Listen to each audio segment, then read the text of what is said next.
There's something unsettling about silence in the woods, a kind of silence that feels aware, as if it's listening. In the forests of northern Georgia, hikers had been vanishing, one after another, leaving behind cars parked at trailheads, maps spread open on dashboards, and paths that led nowhere. At first it seemed like coincidence. Lost travelers, maybe. But then bodies began to surface. The forest had a secret. And behind that secret was a man who moved like a ghost among the trees. A man the press would soon call the National Forest serial killer. His name was Gary Michael Hilton. It began with a name, Cheryl Dunlap. A woman who loved the outdoors, who found peace in the stillness of nature. On December 1st, 2007, she went hiking in Florida's Apalachicola National Forest and never came back. For days, her car sat abandoned on the side of the road. Inside her Bible, her belongings neatly in place. Nothing looked stolen. Nothing looked forced. But something was wrong.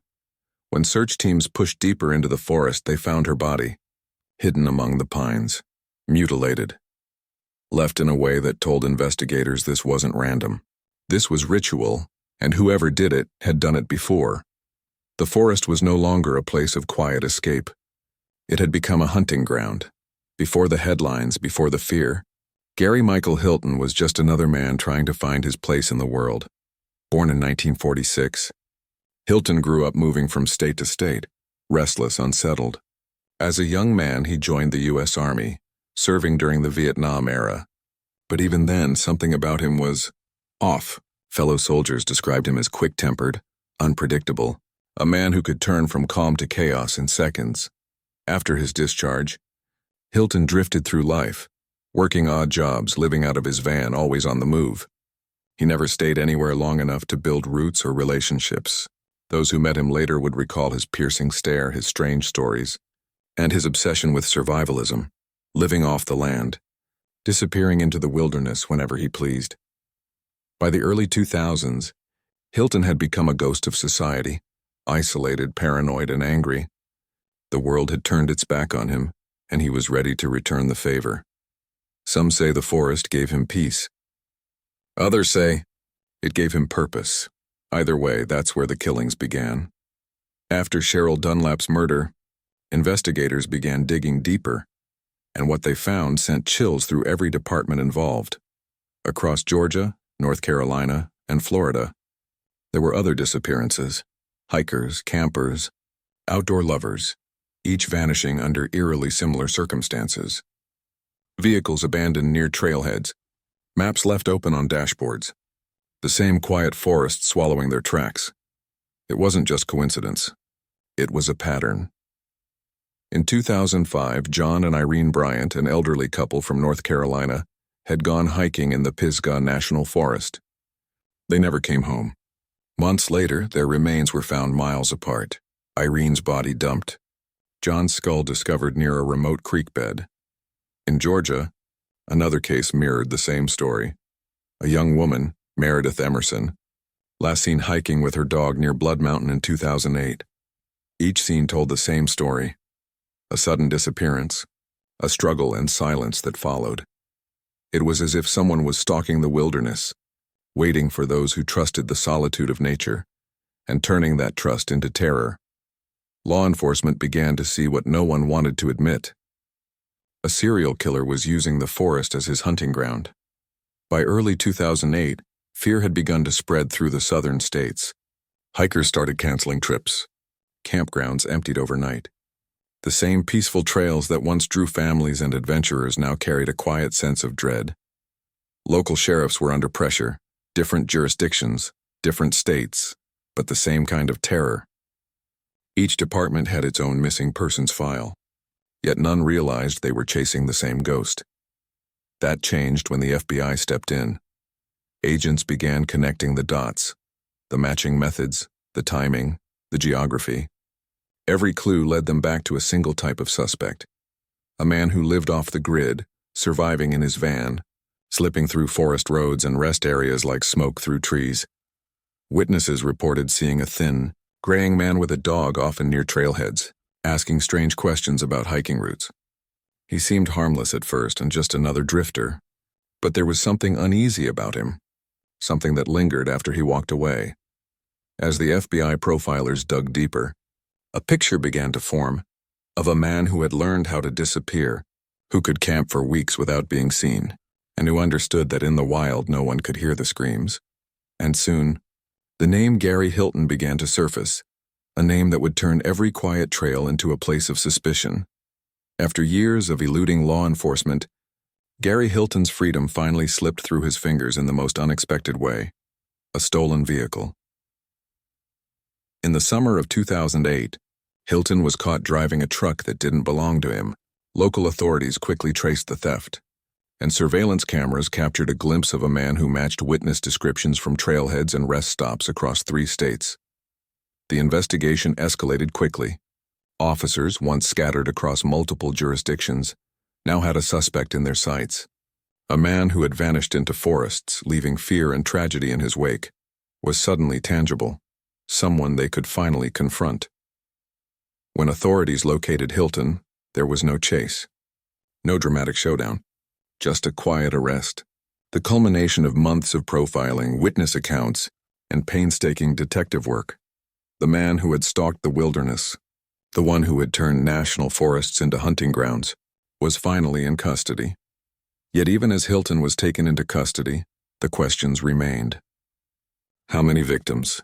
How many trails he had walked unseen? The forest had kept its secrets for years, and perhaps not all of them would ever be uncovered. Once behind bars, Gary Hilton began to speak, though not with remorse, but with a chilling clarity. He admitted to murders that spanned Georgia, Florida, and North Carolina, connecting cases that had long frustrated investigators. The pattern was unmistakable: hikers, young women, and couples taken from remote trails left in places that seemed designed to delay discovery. Some confessions were specific, others vague, leaving law enforcement with only fragments of a horrifying puzzle. And in his calm, detached voice, Hilton hinted that what had been discovered was only a portion of his crimes. Detectives began to realize the true scale of his violence, and the forest suddenly felt far larger, far darker than anyone had imagined. Each revelation deepened the fear that somewhere, beyond the known cases, there could be more victims whose disappearances would remain unsolved, shadows lost to the wilderness, and secrets never fully told. The confessions painted a man who wasn't just a killer, but a predator who had perfected the art of vanishing, blending into the very woods he hunted in. The courtroom was tense, silent but for the whispers of anticipation. Gary Hilton sat there almost unnervingly calm, a man who seemed detached from the world outside or perhaps, from the gravity of the crimes he had committed. As witnesses recounted the horrors, Hilton offered no visible reaction. No flinch, no sign of remorse. Investigators described him as a predator who saw humans as prey, a man whose detachment made his actions even more chilling. The trial became a window into the mind of someone capable of unspeakable violence, someone who could methodically stalk, abduct, and kill without hesitation. Experts testified to his manipulative nature, his ability to evade authorities, and his frightening comfort with living on the fringes of society. For the families of the victims, the courtroom offered some measure of closure. But for those who followed the case, Hilton remained a haunting figure, a reminder that monsters sometimes walk among us quietly, unnoticed until it's far too late. The forest may have finally given him up, but the memory of what he did would linger, etched into every trail he ever walked. The capture of Gary Hilton brought relief, but it also left a lasting mark on the communities touched by his crimes. National forests, once seen as places of escape and tranquility, were now met with caution. Families hesitated before taking hikes. Solo travelers reconsidered venturing into the wilderness. Safety became a conversation, and the freedom of the outdoors was forever tinged with fear. Locals spoke quietly of the unease that lingered long after the trial ended. Survivors' families carried the scars of knowing a predator had been so close for so long, hiding in plain sight. The forests themselves seemed to hold memories of those who had vanished, a reminder that even in nature's serenity, danger can be lurking. Hilton's crimes reshaped not just law enforcement protocols, but the way people approached adventure, teaching a harsh lesson about vigilance, awareness, and the hidden darkness that sometimes walks beside us in the quiet woods. Even with Hilton behind bars, the story doesn't feel complete. Investigators and families alike are left with questions that may never be answered. Were there other victims, lost to the forests, whose disappearances were never linked to him? Some believe Hilton may not have acted alone, though no accomplices were ever confirmed. Rumors persist, whispered among locals and law enforcement alike, of bodies that were never found, of trails that led nowhere, and of crimes that may never see the light of day. The truth of Gary Hilton's full reach may remain buried in the very woods where he thrived.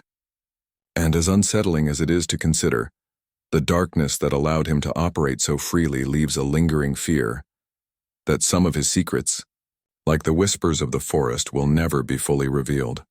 The forest holds its secrets tightly, and some may never be uncovered. Gary Hilton's crimes left scars that run deeper than any trail or path. If the forest could talk, what other secrets would it whisper? One thing is certain, the stories don't end here. Subscribe, stay vigilant, and join us for the next chapter in the Making a Serial Killer series. Another unsolved case, another mystery lurking in the shadows of America.